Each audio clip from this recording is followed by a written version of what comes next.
Capital talk में दोबारा खुश आमदेद। फवाद चौधरी साहब, अब इतनी जो पॉलिटिकल टेंशन है तो इसमें ये कुछ चांस है कि जो नैब कानून में तब्दीली का मामला है उस पर हुकूमत और अपोजिशन में कोई ब्रेक थ्रू हो जाए? देखिए जी, पहली बात तो मैं तो इस नतीजे पे समझता हूँ, मैं वान में भी कह चुका हूँ, 22 करोड़ आबादी का ये मुल्क है, दुनिया का छठा बड़ा मुल्क है, और इसमें हमें एक मिनिमम कॉमन एजेंडे के बगैर ये नहीं मुल्क जो है इस तरह से होता ना जमहूरियत चलती है कि 24 घंटे पत्थर लेके हुकूमत अपोजिशन के पीछे पड़ी रहे, अपोजिशन हुकूमत के पीछे पड़ी रहे। लड़ाइयाँ होती हैं, हर जगह डिफरेंस ऑफ ओपिनियन होते हैं, लेकिन कुछ बुनियादी बातों के ऊपर आपको एक दूसरे के साथ मिलकर चलना पड़ता है। एल गोर वर्सेस बुश हमारे सामने क्लासिक केस है। एल गोर जो थे वो अगर चाहते और सुप्रीम कोर्ट का फैसला ना मानते तो पूरा अमेरिका डिवाइड हो जाता, लेकिन उन्होंने जमहूरियत के लिए जो है वो फैसला माना।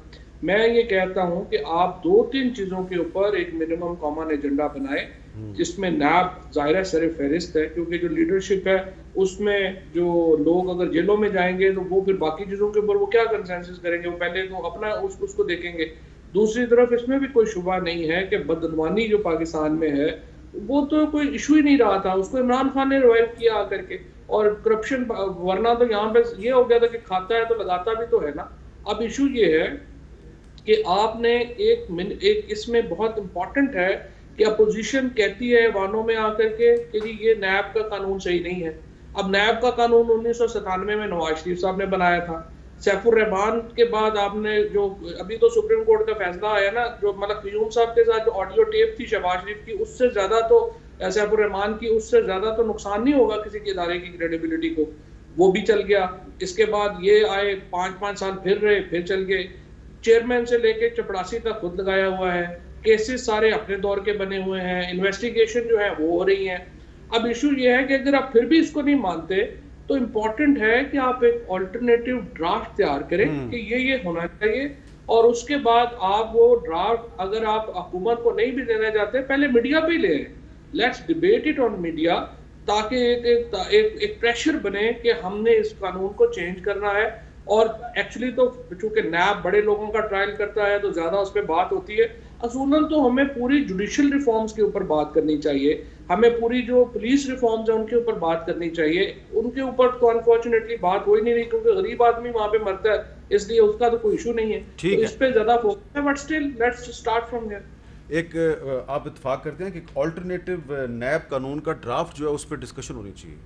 जी, ऑल्टरनेटिव ड्राफ्ट हम फरवरी 2020 में हुकूमत के हवाले कर चुके हैं, और कश्मीर के मामले की तरह इस पर भी हुकूमत मफलूज है, वो उनको समझ नहीं कि उन्होंने क्या करना है। और अगर हमने करप्शन की बात करनी है तो इस हुकूमत के दौर में 100 अरब से ज़्यादा के दवाइयों के स्कैंडल हुए हैं, आटे का स्कैंडल आज भी चल रहा है, चीनी का स्कैंडल जारी है, लेकिन पेट्रोल का स्कैंडल कमेटी बनी है नैब कानून के हवाले से, उसमें बातचीत तो शुरू हो गई है। जी, बातचीत किस वजह से हो रही है? क्योंकि ये हुकूमत नैब का दादा बनाने जा रही है। एंटी टेररिज्म एक्ट में अमेंडमेंट के जरिए एक सेक्शन 9A ऐड किया जा रहा है जो हुकूमत की तरफ से आया है, जिसके अंदर सेक्रेटरी दाखिला जो वफाक के हैं और सेक्रेटरी होम सूबों के हैं, उनको लामहदूद इख्तियारात दे दिए, किसी को भी पकड़कर 90 दिन के लिए फेंक दें अंदर।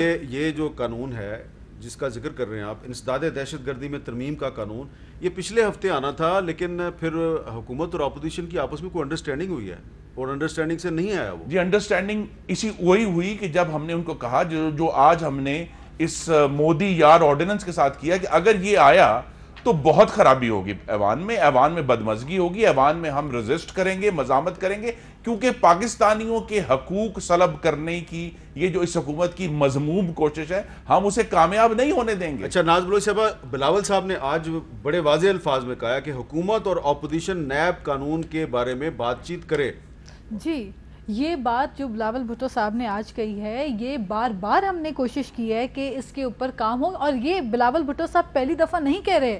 आपको याद होगा हामिद मीर साहब, इससे पहले भी जब नून लीग की हुकूमत थी तब भी पीपल्स पार्टी चाहती थी, लेकिन तब नून लीग ने इसमें रिफ्रेन किया और वो आगे नहीं बढ़ सके इस मामले में। लेकिन बात यह है कि हामिद मीर साहब देखें, इस वक्त आपका ब्लूमबर्ग हो या यूरोपियन कमीशन हो या जितने भी इदारे हों, सब कह रहे हैं कि आर्म ट्विस्टिंग हो रही है, सियासतदानों को अपने साइज से कट करके उनको बोना बनाया जा रहा है, डॉफ बनाया जा रहा है, उनके साइज चॉप ऑफ किए जा रहे हैं। तो ये जो और प्रेशराइज करके पॉलिटिकल लॉयल्टीज जो है चेंज करने के लिए नैब के हथकंडे इस्तेमाल हो रहे हैं। और आप देखें कि 10 महीने हो गए खुर्शीद शाह साहब के साथ जो नाइंसाफी हुई है कि उनको नैब ने शुगलिया तौर पे अपनी कस्टडी में लेके रखा हुआ है। ये कौन सा तरीक़ाकार है, ये कौन सा इंसाफ है, ये कौन सी जस्टिस है?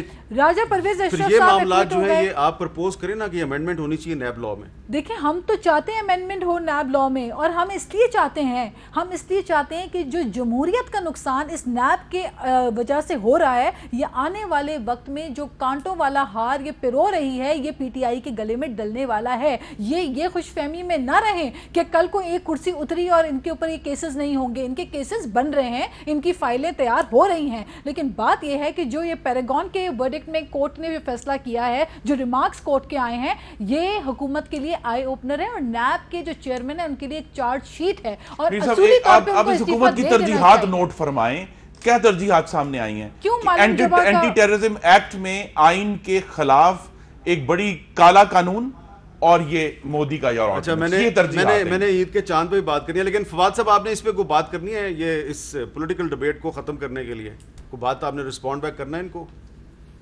ये तो ऐसे ही है, ठीक है, कमेटी बन गई है, वो कर रहे हैं। ये तो ऐसे ही अपना अब जैसे नाज बरोज कह रही थी डॉफ करने की पीपल्स पार्टी को, अब इससे छोटा किसी ने क्या करना है, जितनी हो गई है अब उतनी इससे छोटा क्या करना। अच्छा चले, पीपल्स पार्टी नहीं तो इस वक्त हुकूमत को हिला के रखा हुआ है, परेशान हमसे ही होते हैं। जैसे बिलावल भुट्टो आ जाते हैं फौरन से खलबली मच जाती है, वरना तो आप लोग अपनी कुर्सियों पे भी नहीं होते। लेकिन वो एक federal minister for Bilawal affairs है ना, मुराद सईद साहब, फिर वो जवाब देते हैं तो फिर।